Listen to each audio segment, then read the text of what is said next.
perhaps what you may be alluding to here is that regulations are really only put into effect after something terrible has happened. That's correct.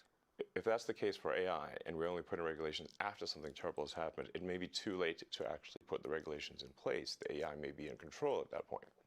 You think that's real? It is conceivable that AI could take control and reach a point where you couldn't turn it off, and it would be making the decisions for people. Yeah, absolutely. Absolutely.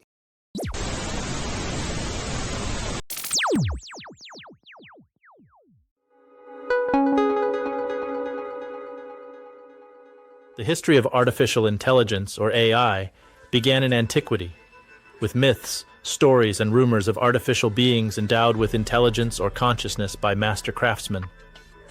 The seeds of modern AI were planted by philosophers who attempted to describe the process of human thinking as the mechanical manipulation of symbols.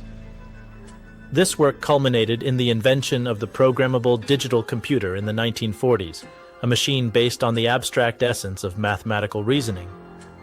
This device and the ideas behind it inspired a handful of scientists to begin seriously discussing the possibility of building an electronic brain.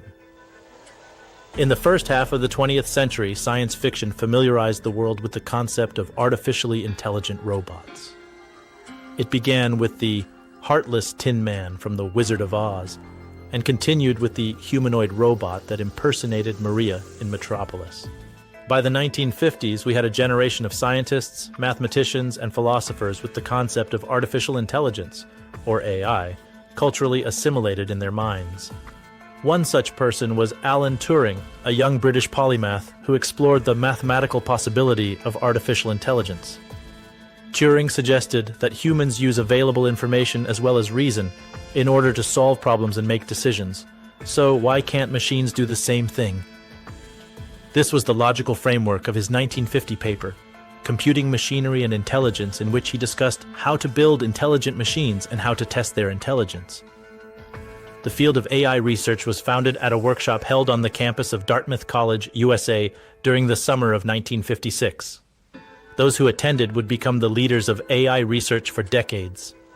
Many of them predicted that a machine as intelligent as a human being would exist in no more than a generation, and they were given millions of dollars to make this vision come true.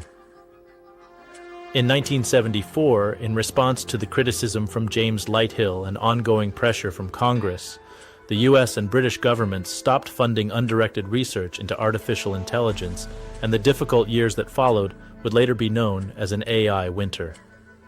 7 years later, a visionary initiative by the Japanese government inspired governments and industry to provide AI with billions of dollars. But by the late 1980s, the investors became disillusioned and withdrew funding again.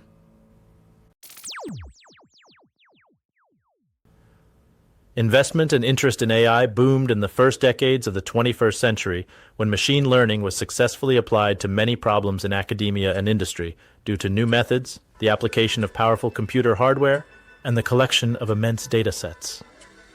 So, what is in store for the future? 2023 will be known throughout history as the year of the AI boom. Before this, AI was just a thought, or was used in a very limited context. This year, however, AI has become available to the everyday consumer, with hundreds of companies launching new programs every day.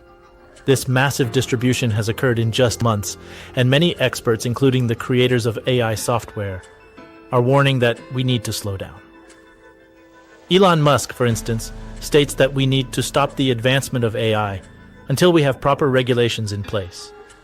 What side are you on?